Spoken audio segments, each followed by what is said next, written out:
Hi guys, welcome. Charlie's Chats need a better name, but that's what I'm coming up with for now. I am answering Stacy's question today. I'm not going to get time to answer the two that I wanted to, so I'm going to focus on Stacy's for today. And then I had an idea. So normally on a Friday, I answer a question of the week. Oh no, I've lost Stacy's question now. Normally on a Friday, as you know, for those of you that watch my stuff and listen to my stuff, I answer one question a week, normally on a Friday. So at the moment, what I'm doing is trying to answer one question a day, to try and give people a feel for what it's like to be coached by me, and because I'm promoting my She Finds Freedom program, which launches on Monday. But I had an idea, so I did a Q&A last night on Zoom, and then I had an idea that, because loads of people said they couldn't make it, and I'll put this out on the group and we'll see, but basically on Friday, what I might do is open up my Zoom room. Instead of doing a question of the week, I might open up my Zoom room and do a group coaching call, like invite anyone who wants to come, so that you again get an idea of what it will be like to be coached by me in a group scenario. I'm also on Friday doing a coaching demo live in my free Facebook group. So yeah, I'll put that out and see if that appeals to you. That would be probably at 10:15 on Friday morning. But if not as well, it's fine. Let me know, it's all good. I just thought I'd throw that in there to see, because I know that some of you are interested in doing the program, but you're a bit frightened, and that of course makes sense. So I'm going to answer Stacy's question, which is, when a lot of situations in the past are resurfacing, how do you stop feeling more pressure to not slip into bad habits, and how you reacted to them? So I'm assuming what Stacy means is, you know, when she's triggered by things in the past, given everything she's learning, how does she not slip back into bad habits, or what she's calling bad habits? I would just call protector parts, not bad habits, because remember, in our language, how we relate to something often is how we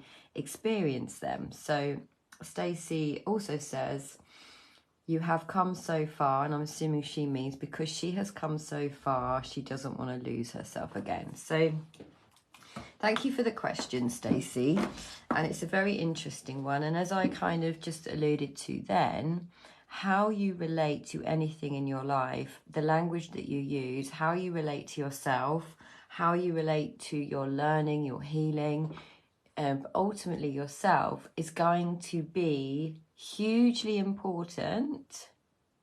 Oh, you can't see or hear anything. Let me just check.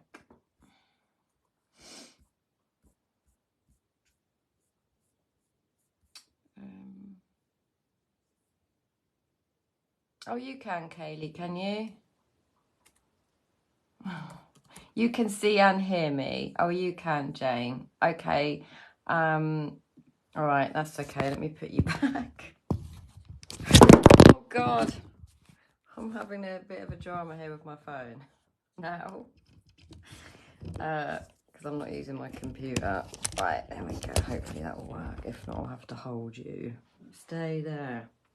Right, so as I was saying, thank you for saying that you can hear me. I appreciate that. Kaylee, you were there when I did it at Stiff Key as well, when someone said they couldn't hear me. But anyway, cheers. So the question is basically saying, you know, when we're on our learning journey, when we're on our healing journey, if something that's kind of an old trigger triggers us, how do we not go back into our faithful ways in which we settle ourselves down? And this is really important, the language that you use, Stacy, which is, old bad habits. So therefore, you have some sort of judgment on the thing that you're doing for a start, and you are labeling it good or bad, which is what we have a tendency to do as humans. We'll label ourselves often good or bad, and our behavior good or bad, and we think in terms of the future or the past. Most of us think we are a pile of horse shit, basically. And we're trying to, Michael Neill will use the analogy of like, you're literally a diamond. You are beautiful and perfect and whole and just fucking awesome. But you think you're horse shit. So you're the diamond covered in horse shit, because we feel shame and we feel blame and we feel bad and we have these habits and etc, etc. I feel sad, I feel anxious, I feel depressed, whatever, like whatever we think we are doing. But because we don't want other people to see those aspects of our personality, we paint ourselves in nail varnish. I'll put Michael Neill's analogy in the notes under this call, under this vlog, because he explains it much better than me. But essentially, if you think you're a pile of shit, which most people do, and then you spend your life going around painting this idea of who you want people to see that you are, because you want to be liked and you want to be loved and you want to be accepted, you have to accept yourself. You have to accept all parts of yourself and not judge and blame and shame and abandon. So any habit that you have isn't coming from a bad place. It's coming from a place in you that's disconnected from your own self. It's coming from a part of you that knows on some level that habit works to settle you down. So you get some comfort from it. It's not called comfort eating by any mistake, although we don't say comfort drinking or comfort scrolling or comfort face picking or comfort smoking. It's called comfort eating. But essentially, that's what all any of us are doing. We are settling our own selves down using the tools that we've learned once upon a time to do, which creates a dopamine hit. And a dopamine is the biochemical that reinforces behavior, right? So then we get a biochemical hit of dopamine every time we do our quote unquote habit. And then we have judgment over that. We are the ones with our brain that make it mean something is bad. So remember in the beginning I said you're either bad or good. You're thinking about the past or the future. Your behavior is either bad or good. What we tend to make something mean is that we are bad. And we carry a lot of shame around that. So Stacy, the how to in this question points to you energetically holding yourself in high esteem and connecting to that place in you that isn't bad or good or anything other than perfect and beautiful and whole, and doing the best that you can see to do, because you're absolutely not broken and there's nothing wrong with you. But when we live in judgment and shame of certain things happening or our behaviors, then we think we are vulnerable to old triggers creating old patterns of behavior that we carry judgment over. So sometimes we will do certain things. Sometimes we might revert back to a habit. Interestingly, I've been working with one woman for a year now, and she did an old habit, which was purging, which she hadn't done for years. And what we kind of established, like, she was like, oh my God, I can't believe it. But when she went to that place of judgment, shame, all the things that we do to ourselves, it keeps it alive as something to be worried about, rather than seeing that in one moment in time, she just happened to do something which had brought her comfort for many years, which no longer brings her comfort. So she hasn't done it for many years. And then she had judgment over that. Now, if I've got judgment over something, which is what we are tending to do, most of us, we are judge, jury, and executioner over our own selves. like we're hitting ourselves on the head, and someone's going, why are you hitting on yourself on the head? And like, I'm not hitting myself on the head. Poof, poof, poof. Because we're the ones shaming, blaming, judging, abandoning ourselves. So if you could see that that habit was just a part of your psyche, it's neurologically wired, it doesn't mean anything about you, it doesn't mean you're a bad person. And that's what a lot of us tend to do if we haven't learned how to nurture and correct. And hi Stacy, if we haven't learned how to connect to that place in us that always has our back, that is wiser than we ever give ourselves credit for, and that is always doing the best that we can see to do, we will see it through the lens of unconditional love, which is that it doesn't actually matter that it was one moment in time which is now in the past, and it doesn't have to predict our future. It doesn't mean anything. It doesn't mean we're going to carry on doing these things.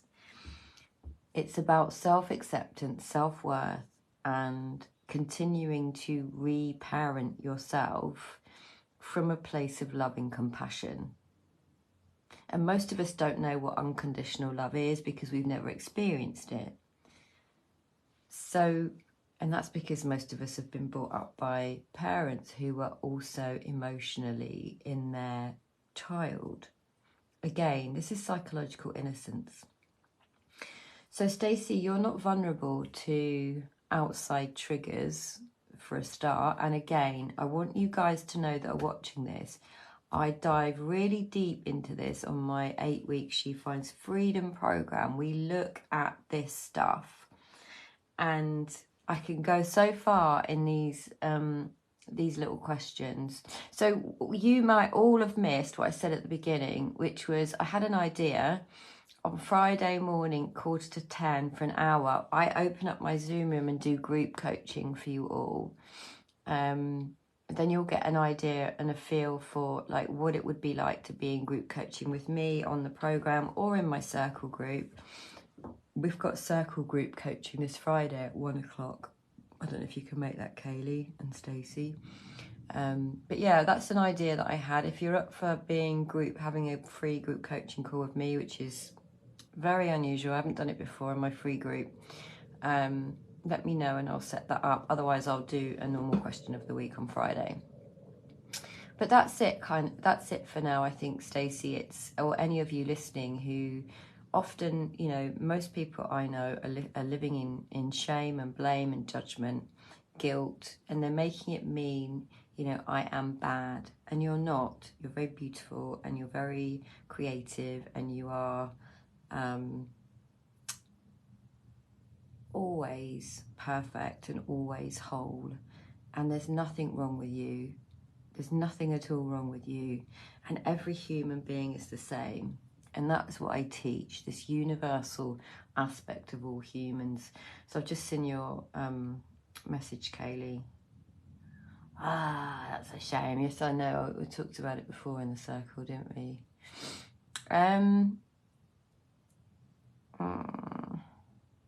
And I think you're at work next Tuesday, aren't you? Anyway, we can have that discussion in the circle. Ladies, Stacy, thank you so much. Let me know if any of you would like me to do an open group coaching call with me at 9:45 on Friday morning, so you get a feel. If any of you are interested in the She Finds Freedom program, send me a message or let me know. We dive really deep into these aspects and it's quite wonderful, and there's some wonderful women on the new intake already, and I'd love to welcome you in there and potentially change your life. Oh, well, Stacy, that's because, and just for those of you who aren't aware of the comments, Stacy said thank you. It's always better giving advice to others than myself. I'm always better at giving advice to others. And that's because we are in our own life. So we are, as I've said, we're listening to this narrator and we are in our life, and our narrator makes everything about us. And it's like I said, it's either good or bad, and it's in the past or the future. And that's what a mind does. A little mind is constantly rabbiting on. Now, if I'm giving advice to someone else, which is obviously my job, although I don't tend to give advice. If you're working with me one-to-one, it would be slightly different. But it's because I'm out of my own head, I'm out of my own life, and I can easily, you know, pull the threads, which is probably what you can do, Stacy, because it's less personal and it's less heavy. When we're in our own life, your little narrator is trying to manage and control everyone's reaction, our reaction, how we're seen, how we're viewed, so that I don't get rejected and I'm accepted and I'm loved, which is kind of what I was saying at the beginning. So yeah, it makes sense, right? Until you can, in your heart, which is the place where I'm at, connect with my own self, reparent my own self, and therefore my nervous system isn't activated continually, so it's much easier for me. Oh, thank you, Stacy. Well, I'm honoured, and I'm honoured to have you in the circle as well. I think you're doing a wonderful, wonderful thing.